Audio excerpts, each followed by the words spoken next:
PV. അൻവറിന്റെ മുന്നണി പ്രവേശനത്തിൽ തീരുമാനം പറയേണ്ടത് താനല്ല എന്ന് യു.ഡി.എഫ് കൺവീനർ അടൂർ പ്രകാശ്.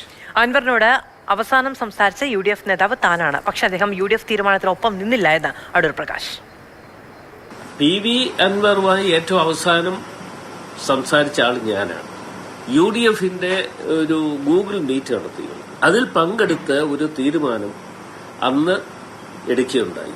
ആ തീരുമാനം അൻവറിനെ അറിയിക്കാൻ വേണ്ടി എന്നെയാണ് ചുമതലപ്പെടുത്തിയത്. ഞാൻ മീഡിയാസിനെ കാണുന്നതിന് മുമ്പ് തന്നെ അൻവറുമായി ഫോണിൽ വിളിച്ച് സംസാരിക്കുകയുണ്ടായി. പക്ഷേ അദ്ദേഹം ആ കാര്യത്തിൽ അദ്ദേഹം എടുത്ത തീരുമാനത്തിൽ നിന്ന് പുറകോട്ട് പോകുന്നില്ല എന്ന് കണ്ടപ്പോൾ മീഡിയാസിനടുത്ത് പറയേണ്ടതായി വന്നു.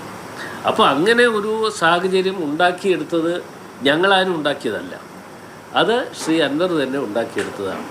ഇപ്പോൾ നിങ്ങളുടെ ചോദ്യം എന്ന് പറയുന്നത് അൻവറിനെ ഇനി കൂട്ടുമോ? അത് ഇപ്പോൾ പറയേണ്ട കാര്യമല്ല. അതൊക്കെ പിന്നീട് ഒരു അവസരത്തിൽ നിങ്ങളുമായി ഈ അവസരം കിട്ടുന്ന സമയത്ത് പറയാം.